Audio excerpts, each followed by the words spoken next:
It's raining. It's raining. Yeah, We're fine. it's over. It's over. GG. All right. Well, and just like that, another GDQ has come and gone. One of the few weeks a year where you'll see games like Homie D Clown rocket up to the top of the list of games played on Twitch. And with marathons like these that raise millions of dollars for amazing causes, you may be surprised at the title of this video, but today I want to talk about speedrunning, the best kept secret in the world of esports and competitive gaming. What's up, everyone? I'm YoBGS, and the rise of esports has been a tremendous thing to see. You know, from Smash to Fortnite to League. I never would have believed as a kid that you could get on ESPN just for being good at video games. Like, when I was growing up, the most acclaim you ever got was getting extra free samples at the Chinese restaurant because it had a DDR machine right next to it and you played. We got extra samples for days! But one genre of esport in particular has been missing from like this rise to prominence, and that is speedrunning. Now, not only do you have to be good at a game to speedrun it, but you also have to beat it in as little time as possible. It may not surprise you looking at me, you know, I'm pretty much a boomer. So I've been in a lot of Facebook groups for people of a certain age, and what I've found is that a lot of those people, while they're cool with a lot of esports in general, they dislike speedrunning. And when it comes to speedrunning, one thing in particular is not lacking, and that is the talent.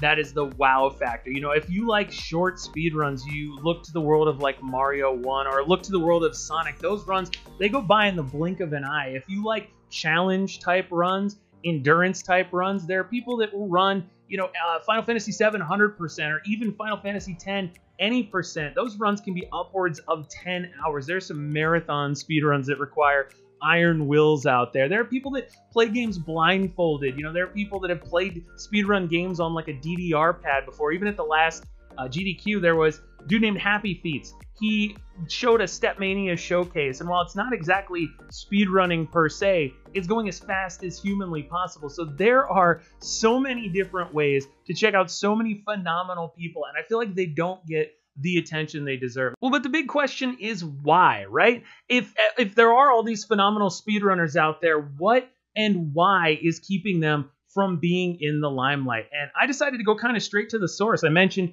I'm a boomer that's in a lot of these boomer Facebook groups for, you know, gamers of a certain age. So I took it to those folks and I asked you, if you don't like speedrunning or you're just not a fan of watching it, why not? One of the first misconceptions I want to tackle actually comes from people who have been, you know, part of the speedrunning community before. The kind of people who say things that like speedrunning is the most degenerate act man has ever come up with. Well, maybe those gripes used to be the case, but that's certainly not the deal now. I mean, even small games have discords. They get featured in marathons. They have races. They're in tournaments every now and then. So it's nice to see that, you know, speedrunning in general is a much more social activity than it used to be. Of all the replies to the threads I made, the most common complaint was that speedrunners frequently use too many glitches. They're cheating. You've seen this before if you've ever seen a world record video of Mario 1 pop up on your Facebook feed and all the people in the comments are complaining that they're cheating or a computer or something like that. And fortunately for the people who aren't into glitches, there is something out there that can help you out, and it's called categories.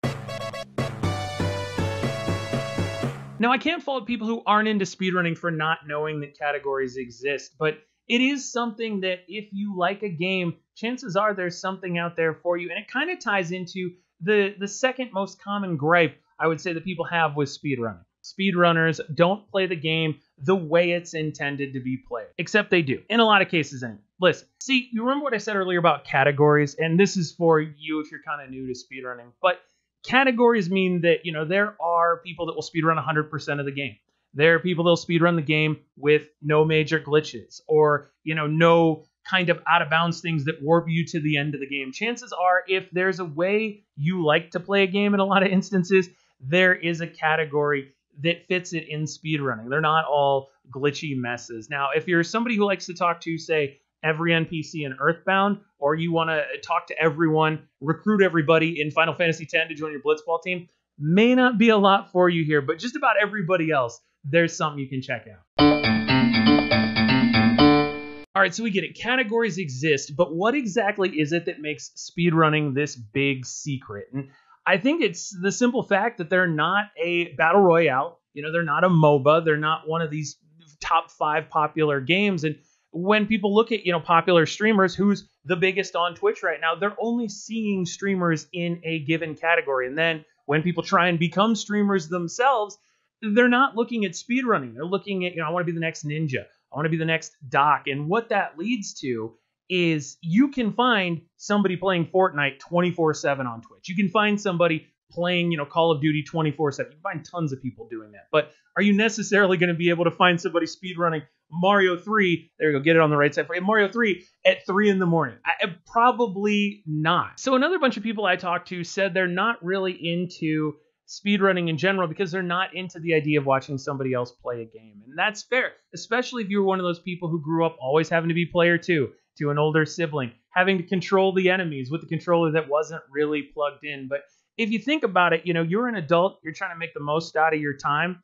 Watching a streamer, watching a speedrunner in particular is going to help you out. You could pour 100 hours into, again, I go back to Final Fantasy X because that's what I'm playing right now, but you pour 100 hours into Final Fantasy X, you put 40 hours into Super Metroid, or if you're watching a speedrunner or you at least check out a run of the game, you're going to know some of the tips and tricks that are going to help you through that game.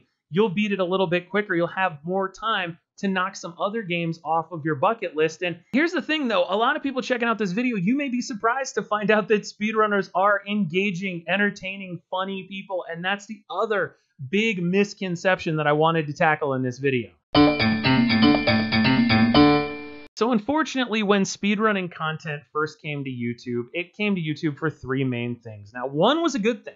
One was the world record runs, the phenomenal people doing incredible things, beating Ninja Gaiden faster than I can get my, Nintendo working to play the game. But the other 2 were the drama in some speedrunning communities and the cringe associated with some speedrunning in general. But I think that painted all speedrunners in a very negative light. So you take any activity and you only upload highlights of people getting annoyed with it. For example, I love Bob Ross. Bob Ross streams every weekend on Twitch, by the way. He doesn't actually stream, but they run episodes of Bob Ross on Twitch every weekend. And if the only thing you know about Bob Ross is a compilation of me getting mad and destroying canvases because no matter how hard I try, I can never paint like Bob Ross, it's going to put Bob Ross in a negative light. And because most people's first exposure to speedrunning is those cringe compilations, it turns a lot of people off to it. You assume that speedrunning is this big antisocial thing, but I think that's like saying that basketball is an antisocial activity just because you can practice free throws by yourself.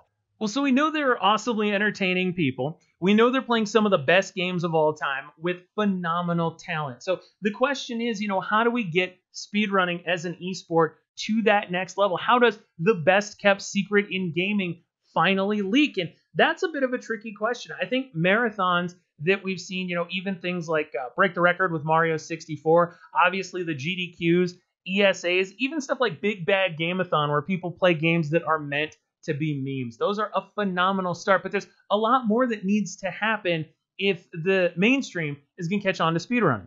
So in general, I think speedrunning needs a lot more content, on places like YouTube. There are already some phenomenal people who are doing things like top 10s. They're doing world record progressions so you can see how, your favorite game has aged over time. People that are doing highlights, walkthroughs, tutorials, even, and shameless plug for myself, I've been doing some tutorials that show, if you have never speedran a game before, here's how you can at least beat one of your favorite games in not a whole lot of time. But there are tons of people that kick butt out there, and we need them to be like better ambassadors of the speedrunning community. And it's tough because if you want to be in the top of your game, you're going to dedicate all your time kind of to practicing and streaming that game. You're not going to make a video about why I think speedrunning is the best kept secret in esports.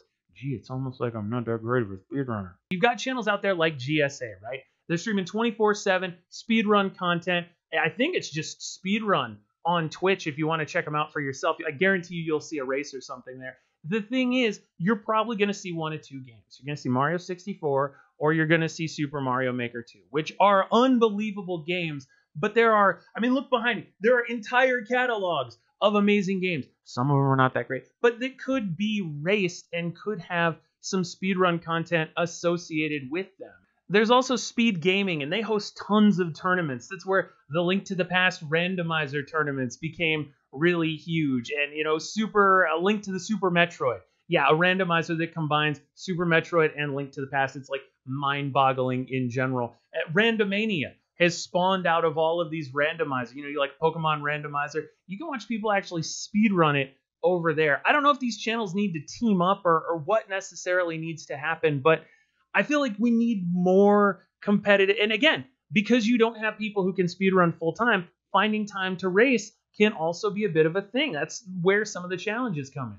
Well, all in all, I don't think we're that far away from a time where we might see, a Celeste tournament on ESPN. We might see Sonic. We might see Crash Bandicoot, something like that.